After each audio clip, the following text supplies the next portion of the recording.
Kau tersesat, Ayu. Kau tidak mungkin meraih bintang. Kau tidak akan bisa memeluk bulan.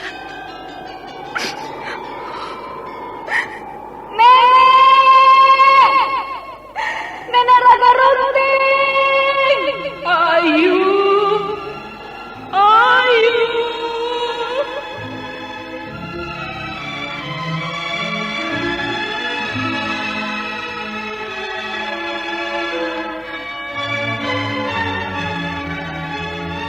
Sanggar Cerita dan Sanggar Prativi mempersembahkan Mahkota Mayangkara.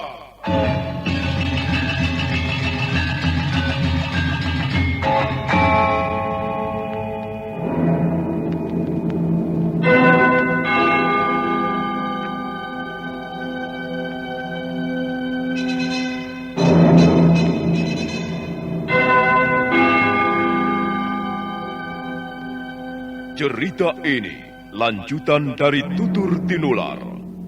Kisah berlangsung pada zaman pemerintahan Prabu Jayanegara atau Kala Gemet, Raja Majapahit yang kedua.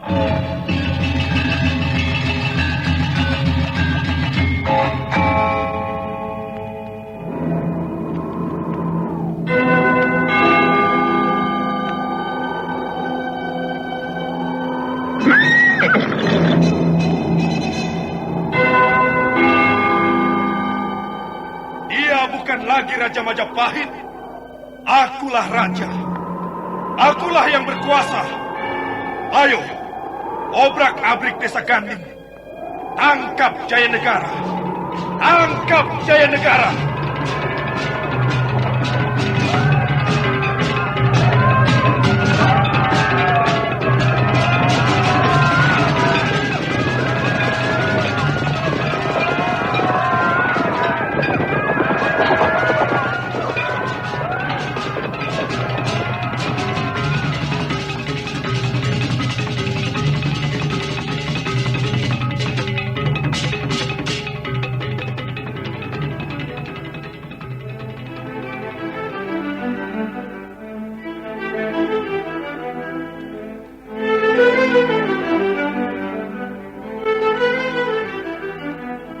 Naskah ditulis dan diolah oleh S. Tijab, hiasan musik dan sutradara C. Ispriyonoka.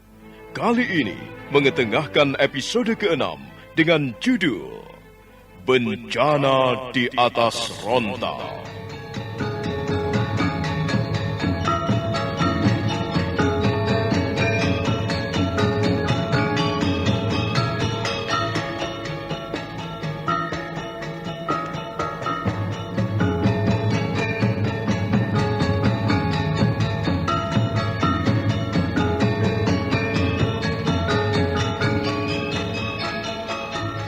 Dalam seri ke-151 ini didukung oleh para pemain Novia Mandagi sebagai wanita tua, Refli sebagai Rakai Kembar, Rusli sebagai Rasemi, Siska sebagai Nyai Caparu, dan Asdi Suhastra, pembawa cerita. Selamat menikmati. Sandiwara Radio ini masih Anda dengarkan di channel YouTube Satria Collection. Jangan lupa tekan tombol like dan subscribe.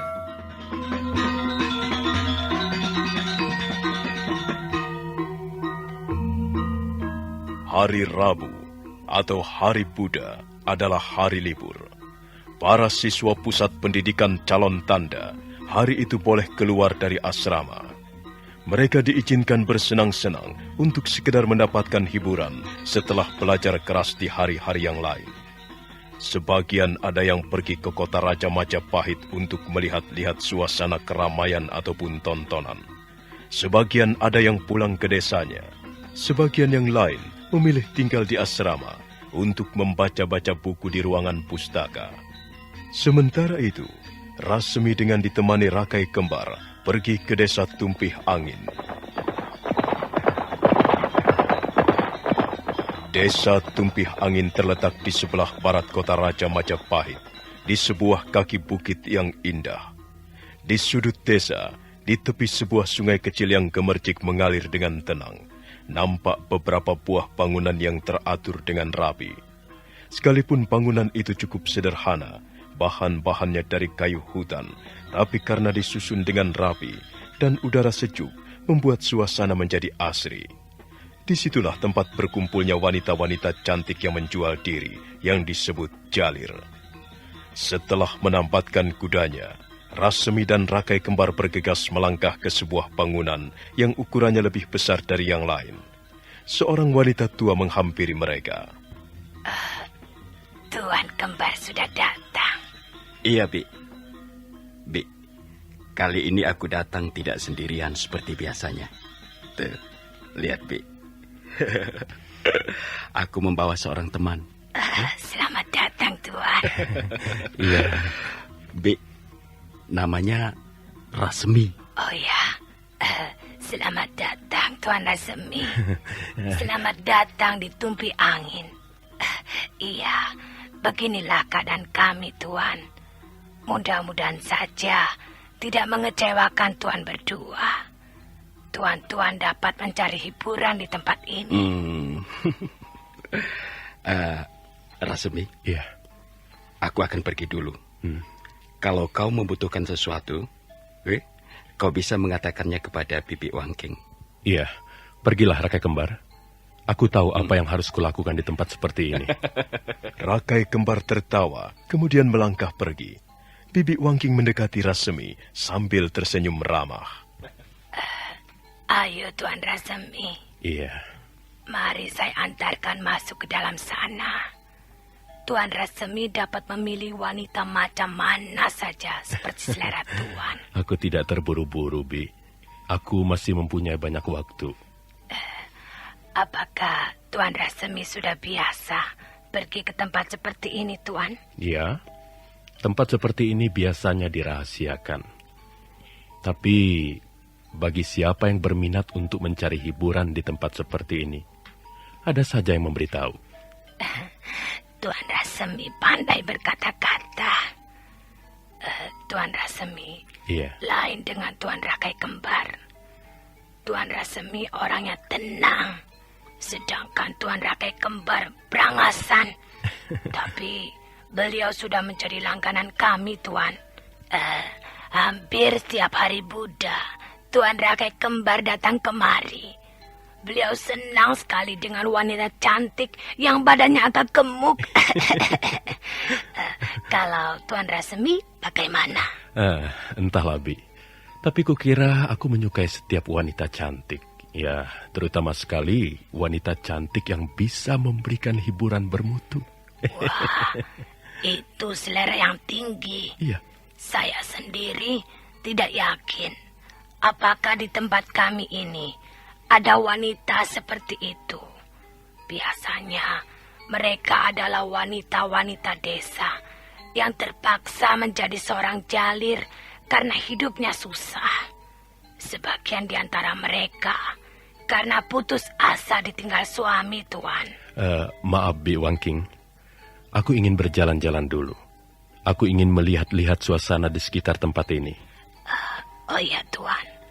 Kalau Tuan ingin makan ataupun minum, kami menyediakan tempat khusus. Tuan bisa duduk dengan nyaman sambil menikmati makanan-makanan yang enak. Kami juga menyediakan bermacam-macam tuak. Terima kasih, Bi. Nanti saja. Kalau aku membutuhkan sesuatu, aku akan mengatakannya kepadamu. Rasemi melangkah pergi. Bibi Wangking, wanita setengah tua yang sepertinya adalah seorang mucikari, mengawasi sampai Rasemi lenyap di balik sebuah bangunan. Aneh sekali orang itu. Dia tidak seperti Tuan Rakai Kembar. Dia pandai sekali berkata-kata. Barangkali dia mempunyai maksud yang lain. Bukan sekedar untuk mencari hiburan.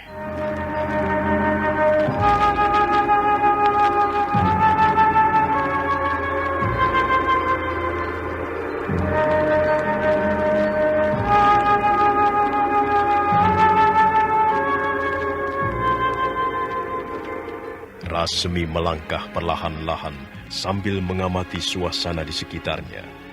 nampak beberapa orang jalir berjalan bergandengan dengan laki-laki memasuki sebuah pondok.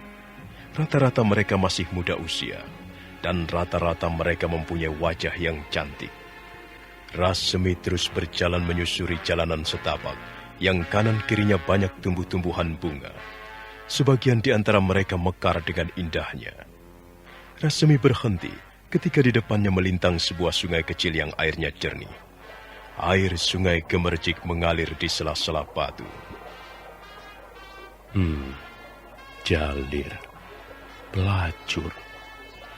Tidak seorang pun tahu sejak kapan pelacur lahir di muka bumi ini. Barangkali usia seorang pelacur sama dengan usia manusia itu sendiri. Sejak zaman Prabu Erlangga, sampai sekarang ada saja seorang wanita cantik yang karena alasan tertentu, terpaksa menjual harga dirinya. Siapa yang dapat disalahkan? Aku mempunyai alasan untuk datang ke tempat ini. Dan alasanku jelas berbeda dengan alasan Rakai Kembar. Aku tidak ingin sekedar bersenang-senang memuaskan nafsu birahi dengan membeli tubuh seorang wanita cantik. Bukan itu tujuanku. Siapa kau ini? Sandiwara Radio ini masih Anda dengarkan di channel YouTube Satria Collection. Jangan lupa tekan tombol like dan subscribe.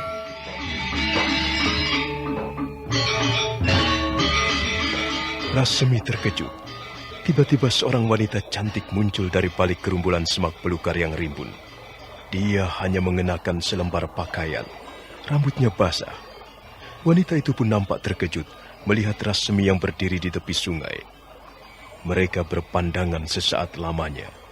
Wanita itu menundukkan wajahnya ketika Rasemi terus menatapnya dengan tajam. Maaf Tuan, saya mau lewat. Tunggu dulu.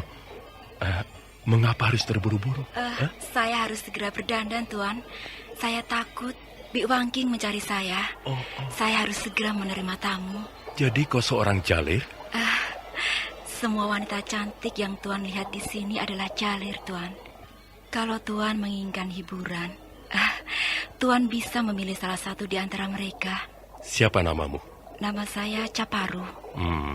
Bagaimana kalau kita bercakap-cakap sebentar? Nyai Caparu? Sepertinya aku tertarik padamu. Saya tidak pernah memilih tamu-tamu. Tuan dapat menikmati seluruh milik saya dengan sejumlah uang. Itu sudah pekerjaan saya. Tapi maaf, saya akan merapikan pakaian saya dulu. Tidak usah. Kau pasti akan lebih nampak cantik dengan pakaian seperti itu. Lihatlah, kau hanya mengenakan selembar kain, rambutmu basah, dan matamu, berkilauan. Kau seperti seorang bidadari yang baru naik dari sebuah telaga permandian. Saya tidak biasa mendengarkan kata-kata yang indah. Tuan tidak perlu memuji-muji seorang pelacur. Tuan tidak perlu merayu seorang jalir. Kami hanya membutuhkan uang, dan Tuan membutuhkan hiburan. Aku tidak menyukai hubungan seperti itu. Bagiku seorang jalir atau pelacur, juga masih bernama manusia kan? Nah, mereka pasti masih mempunyai perasaan atau hati nurani. Tuan. Iya. Kalau Tuan ingin berkata-kata seperti itu, bukan di sini tempatnya. Semua laki-laki yang pernah saya kenal tidak pernah berkata-kata seperti itu. Semuanya. Sebab, memang kata-kata seperti itu tidak diperlukan di sini. Aku tidak yakin kau tidak memerlukannya. Semua wanita di muka bumi ini memerlukan kata-kata yang indah. Tuan, apakah Tuan datang kemari membawa sejumlah uang? Jangan khawatir. Kau lihatlah ini. Jika seorang prajurit berangkat ke medan perang, dia harus membawa pedang atau tombak. Dan jika seorang laki-laki ingin menemui pacarnya, dia harus membawa sekuntum bunga ataupun syair-syair tentang cinta. Dan aku memang sudah berniat mengunjungi desa Tumpih Angin. Karena itu aku harus membawa sejumlah uang. Kau tidak perlu khawatir, Nyai Caparu. Aku akan membeli waktumu yang terbuang. Kalau begitu, marilah Tuan. Mari singgah di pondok saya. Di sana itu tempatnya. Saya hanya tinggal bersama 2 orang teman. Mari Tuan. Oh tidak, aku tidak mau ke pondokmu. Aku ingin kita bercakap-cakap di sini saja. Apa? Di sini? Iya, sudahlah, Nyai Caparu. Kau tidak akan rugi. Aku seorang laki-laki yang cukup tahu diri.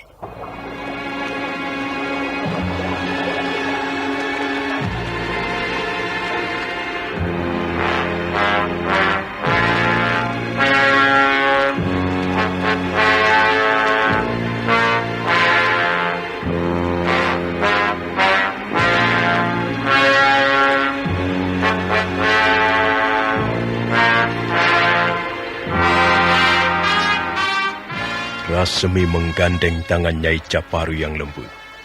Mereka lalu duduk di bawah pohon yang rindang. Sesaat lamanya mereka duduk di situ.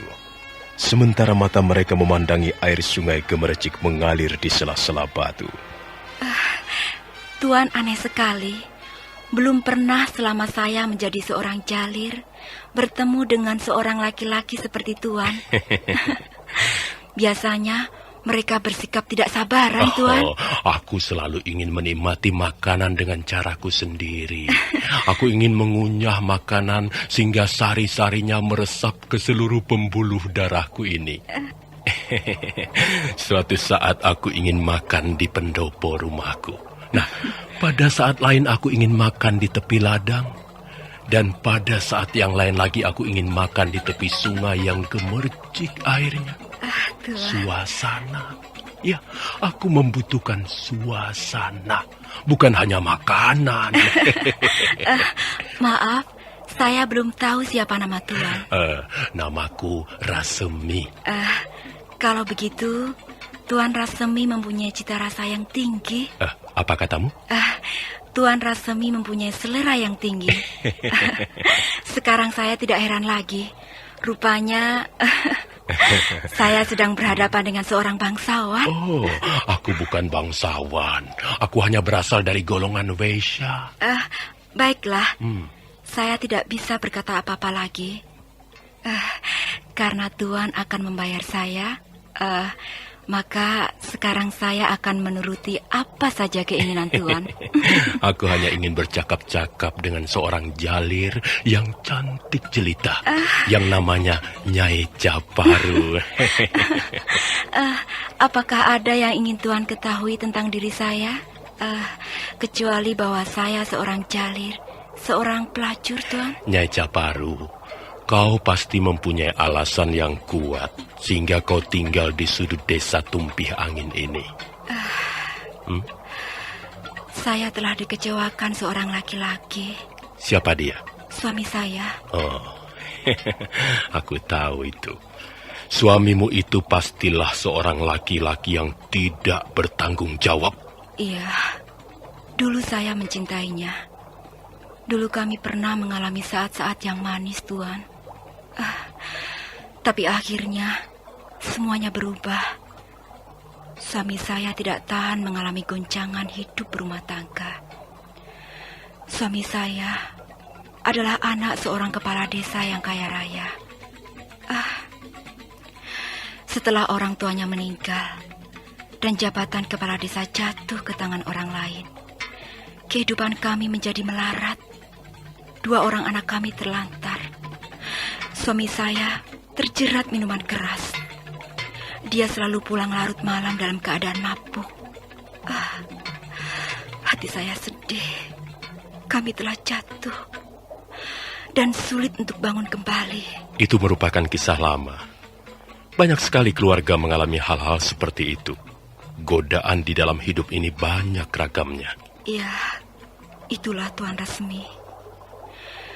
Suami saya tidak tahan godaan. Sampai suatu ketika dia berbuat nekat. Dia menjual istrinya sendiri kepada seorang saudagar kaya, hanya untuk memperoleh 5 keping perak. Tuan Rasemi,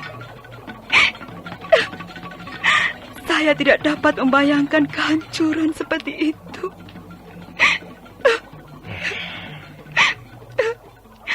Saya tidak berani mengenang penderitaan seberat itu, Tuan. Saya menangis. Saya menangis sampai air mata saya kering. Dalam waktu semalam, harga diri dan martabat saya sebagai seorang wanita musnah. Saya tenggelam sampai ke dasarnya. Saya menjerit. Tapi apa jawaban suami saya? Tamparan, tendangan, caci maki, umpatan.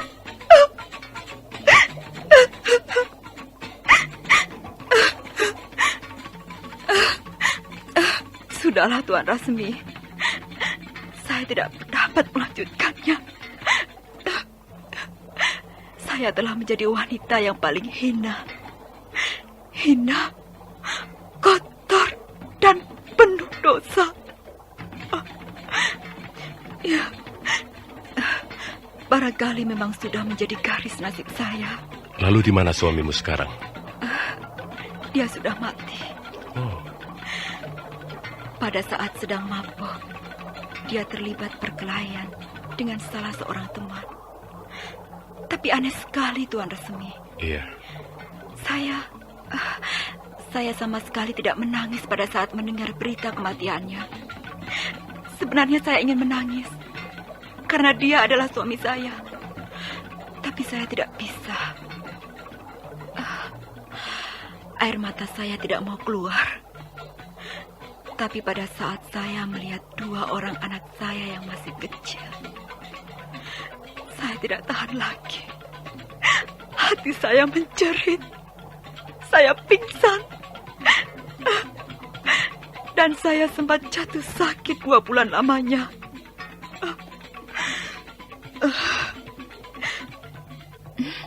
Begitulah, Tuan Rasmi. Apakah alasan saya memilih jalan ini cukup kuat? Bukankah kau harus menghidupi anak-anakmu? Saya tidak mempunyai pilihan lain. Orang-orang mengatakan bahwa saya masih cukup muda dan saya mempunyai wajah yang cukup cantik. Ya, kemudian saya bertemu dengan Bibi Wangking. Dialah yang membawa saya ke tempat ini. Dialah yang mengajari saya bagaimana cara memperoleh uang dengan mudah. Apakah kau tidak merasa menyesal? Penyesalan tidak dapat menghidupi anak-anak saya, Tuan. Penyesalan hanyalah merupakan hiburan sepintas lalu.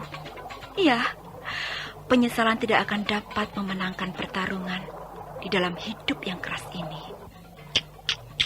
Nyai Caparu, sebenarnya kau seorang wanita yang luar biasa. Aku kagum padamu. Kau berjuang keras untuk memenangkan kehidupan. Sudahlah, Tuan Rasmi. Tuan akan banyak kehilangan waktu. Kita tidak bisa terlalu lama berada di tempat ini. Saya takut Bibi Wangking mencari-cari saya. Baiklah, kukira cukup pertemuan kita kali ini. Aku akan memberimu 10 kepeng uang perak murni. Apakah cukup untuk membayar percakapan kita tadi? Tuan Rasmi, Iya. Tuan sama sekali belum menyentuh tubuh saya. Iya. Nyai Caparu, kau lupakan saja soal itu. Tuan Rasmi, apakah diri saya ini kurang menarik di mata Tuan? Kalau memang demikian, Tuan tidak perlu membayar saya sebanyak ini. Tuan bisa mencari wanita lain yang Tuan anggap menarik. Aku memang belum bertemu dengan yang lain. Aku belum sempat melihat-lihat wanita cantik di sini. Tapi kukira Nyai Caparu adalah wanita yang paling menarik. Kau tidak perlu tersinggung. Tapi sesungguhnya hati saya tersinggung, Tuan Rasmi. Saya menganggap sikap Tuan terlalu merendahkan diri saya. Baiklah, kalau begitu coba pejamkan matamu sebentar, Nyai Caparu. Apa maksud Tuan? Pejamkan matamu sebentar saja. Akhirnya Nyai Caparu memejamkan matanya. Dia tidak tahu apa yang akan dilakukan Rasmi. Rasemi tersenyum. Tangannya bergerak membelai rambut wanita cantik itu. Dan tangan itu turun ke bawah, mengusap-usap bahu Nyai Caparu yang lembut. Dan saat berikutnya, Rasemi mencium Nyai Caparu dengan hangat.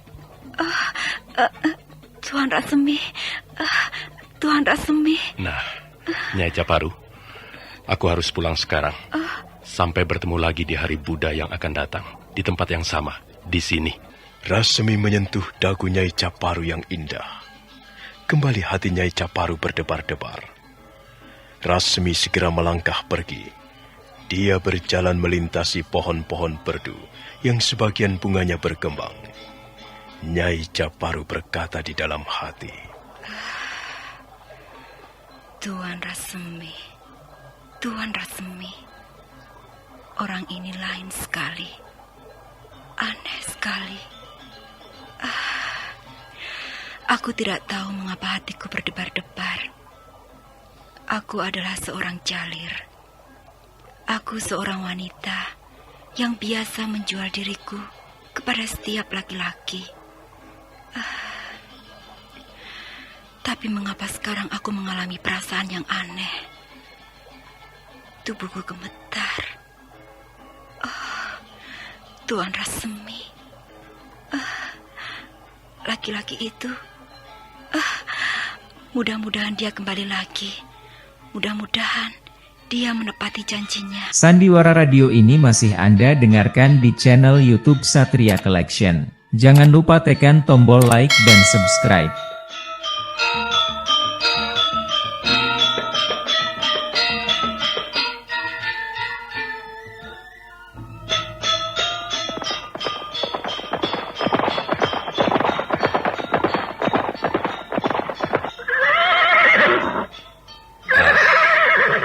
Bagaimana Rasemi?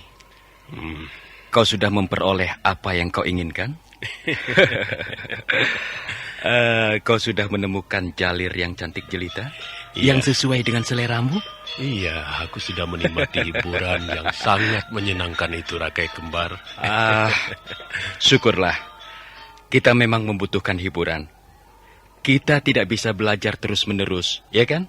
Nanti iya. kepala kita menjadi botak. Iya. Tuh, kau lihat bukan kepala Bapak Dang Acarya Siwanata? Rambutnya sudah mulai rontok. Itu karena dia kurang hiburan. Aku setuju pendapatmu, Rakai Kembar. Orang hidup memang membutuhkan hiburan. Apakah kau juga sudah menikmati suasana hari libur ini? Oh, jangan tanya lagi. Iya. Aku sudah menghabiskan 25 kepeng uang perak murni. Wah. Tapi aku cukup puas. Aku memperoleh apa yang kuinginkan di sudut desa Tumpih Angin. Wah, Bibi Wangking menghidangkan seorang wanita cantik yang baru. Wah, indah luar biasa. Bibirnya mungil, rambutnya lemas, hitam, dan panjang. Dan pantatnya, ampoi, besar sekali.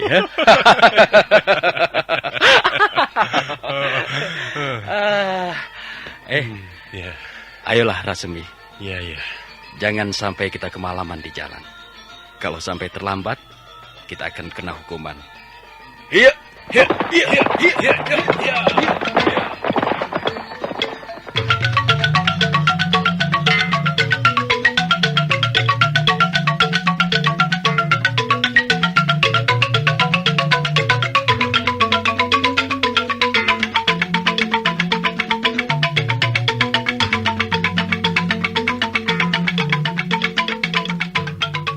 Nah, anak-anakku, murid-muridku semuanya, marilah kita teruskan pelajaran tentang Kitab Undang-Undang Kutara Manawa, pasal 217. Coba, adakah di antara kalian yang tahu apa isi Kitab Undang-Undang Kutara Manawa pasal 217? Pasal itu menguraikan tentang apa? Maaf, Bapak Dang Acarya Siwanata. Ya.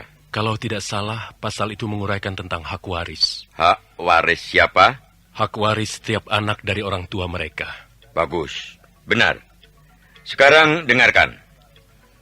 Di dalam pasal ini dicantumkan ada 2 macam golongan anak.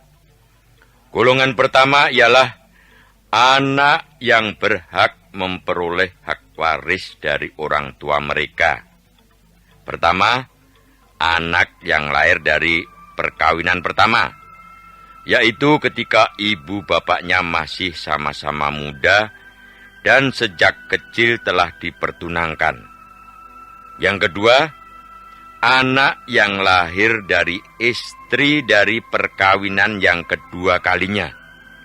Tidak pandang miskin atau kaya, asal perkawinannya dilangsungkan dengan persetujuan orang tuanya. Tidak menjadi pergunjingan buruk dan tidak bercacat. Anak ini secara hukum memperoleh hak waris. Nah, kemudian yang ketiga ialah anak pemberian saudaranya. Yang keempat ialah anak yang diminta dari orang lain.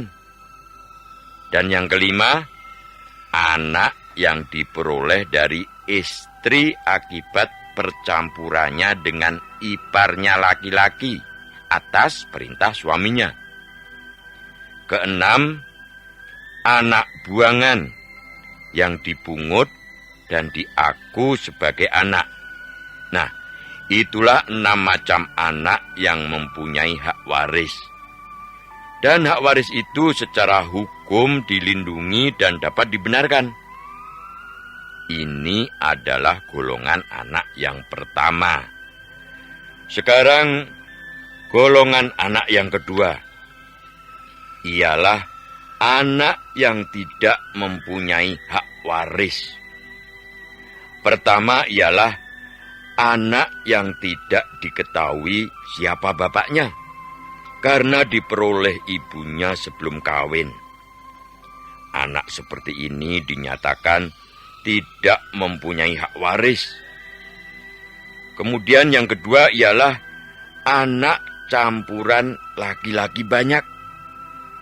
Lalu yang ketiga ialah anak seorang istri yang diceraikan dan rujuk kembali setelah bercampur dengan laki-laki lain. Keempat, yang diperoleh karena pembelian. Mereka tidak mempunyai hak waris. Kemudian yang kelima ialah anak orang lain yang minta diaku sebagai anak. Jadi bukan kemauan si pemungut anak. Mereka juga tidak mempunyai hak waris. Dan kemudian yang terakhir, yang keenam, ialah anak hamba yang diaku sebagai anak. Itulah 6 macam anak yang tidak mempunyai hak waris. Barangkali ada di antara kalian yang ingin mengajukan pertanyaan-pertanyaan. Silakan. Ampun Bapak Dang Acarya Siwanata. Apakah undang-undang itu berlaku untuk setiap orang? Oh, apa maksudmu, Angger Cakradara? Apakah undang-undang itu juga berlaku bagi kalangan atas, khususnya kerabat kerajaan? Oh, maaf Angger Cakradara. Pertanyaan Angger bukan berarti tidak bisa dijawab. Ada jawabannya, tapi tidak boleh dijawab. Itulah jawabannya. Nah, sekarang kalian boleh beristirahat. Nanti kita teruskan lagi.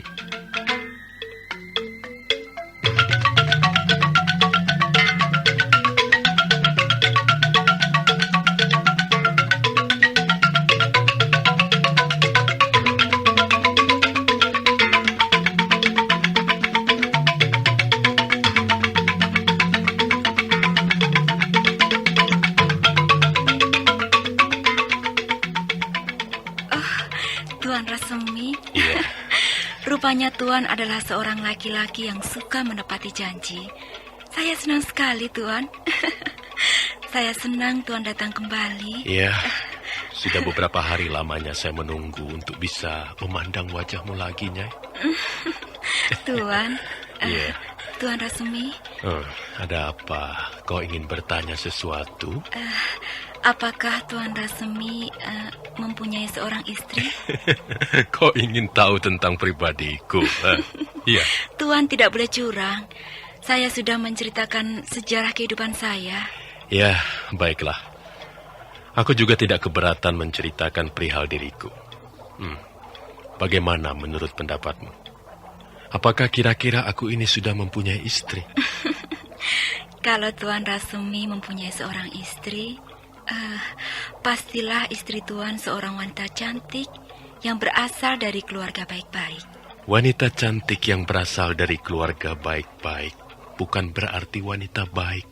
Itu bukan jaminan, Nyai. Tapi begitulah pendapat orang, Tuan. Ya, kita boleh mempunyai pendapat sendiri, bukan?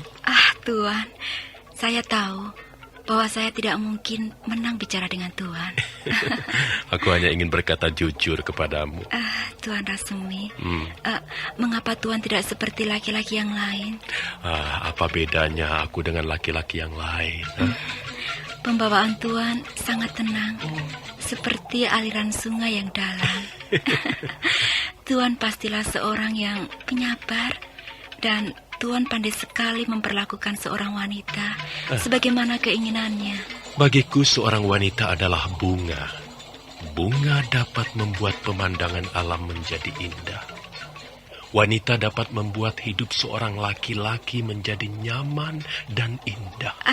Tuan Rasemi, terus terang, saya ingin tahu apa keinginan Tuan.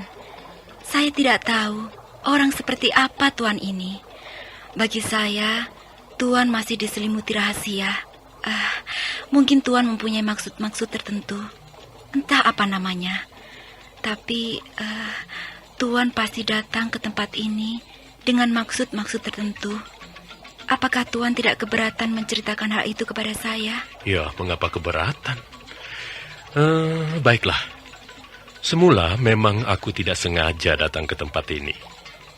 Aku datang kemari hanya untuk menemani salah seorang sahabatku. Tapi, ya, mungkin Sang Hyang Widi telah mempertemukan kita dengan cara seperti ini. Tiba-tiba saja aku melihatmu muncul dari balik rimbunan semak belukar, naik ke tepi sungai. Kau tahu, Nyai Caparu, pada saat itu aku sudah terpesona kepadamu. Benar? Tuan terpesona pada saya? Iya. Kalau saja kita bertemu di kota Raja Majapahit, aku pasti tidak akan menyangka bahwa kau seorang jalir. Sungguh, Nyai Caparu, kau tidak pantas menjadi seorang jalir. Tapi kenyataannya, saya adalah seorang jalir. Saya seorang wanita kotor, Tuan. Aku tidak pernah menilai orang dari luarnya saja. Sungguh. Apalagi setelah kau menceritakan sejarah kehidupanmu. Aku semakin yakin bahwa kau sebenarnya tidak pantas tinggal di tempat seperti ini. Kau tidak pantas menjadi seorang jalir. Kau lebih pantas menjadi seorang putri.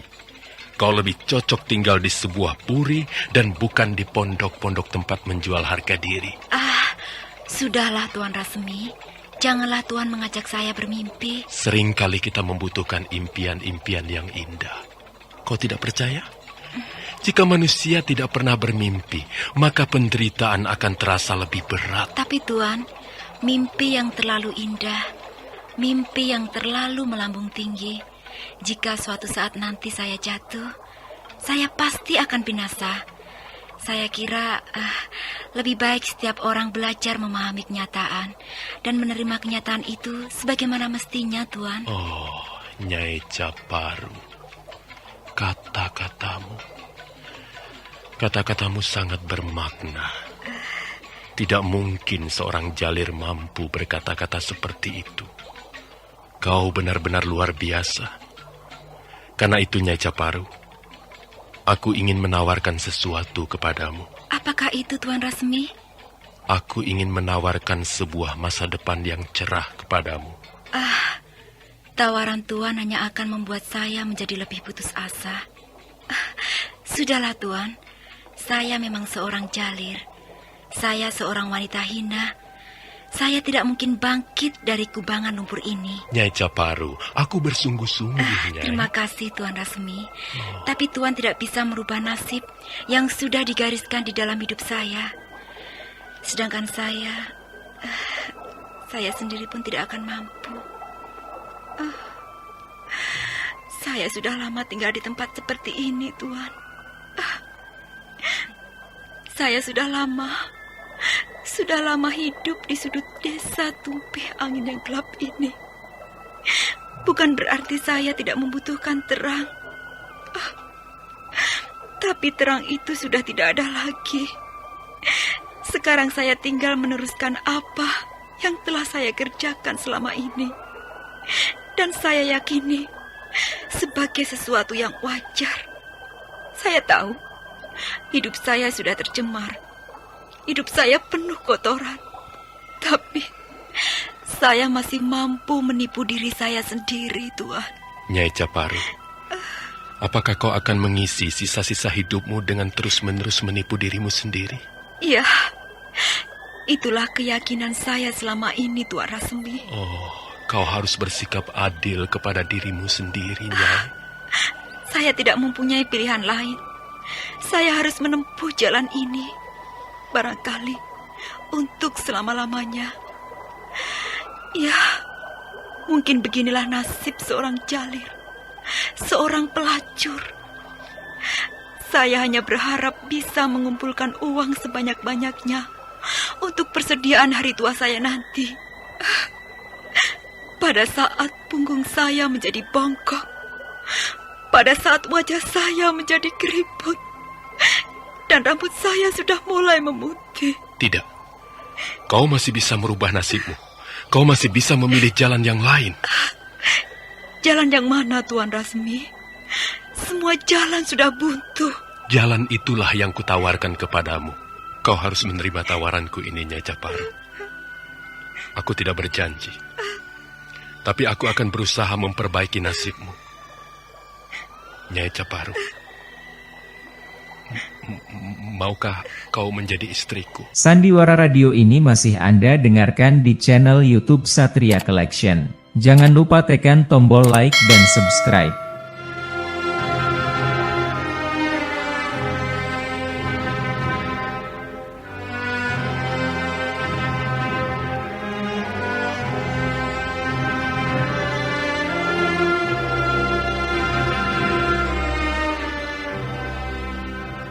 Nyai Caparu, wanita jalir yang cantik itu nampak tersentak. Matanya yang indah terbelalak lebar. Tapi mendadak setetes air mengalir dari matanya yang indah, kemudian turun ke pipinya yang lembut. Bibirnya gemetaran. Rasmi mengusap air mata Nyai Caparu dengan ujung jarinya. Kau percaya aku, bukan? Tuan Rasmi, apakah Tuan tidak akan menyesal nanti? Aku adalah seorang laki-laki yang suka berpikir panjang. Kalau sekiranya aku akan menyesal, aku tidak akan menempuh jalan ini. Tapi Tuan, percayalah. Lihatlah diri saya ini. Lihatlah siapa Nyai Caparu. Dia hanyalah seorang pelacur. Kalau Tuan memperistri seorang pelacur, Tuan akan ikut kotor. Nama Tuan akan ikut tercemar. Nyai Caparu, kalau kau sudah menjadi istriku, kau bukan pelacur lagi. Kau akan menjadi seorang wanita biasa, seorang wanita baik, setia dan cantik.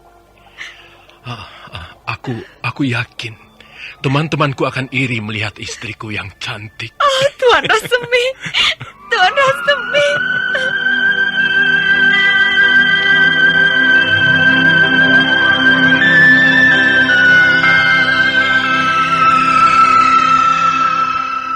Dengan penuh haru sekali, Nyai Caparu memeluk Rasmi.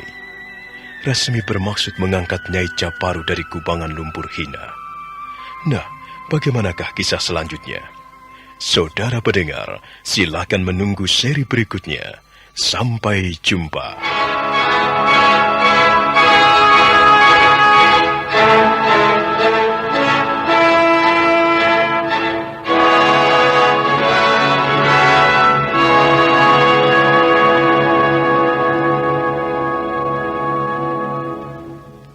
Sandiwara radio ini masih Anda dengar.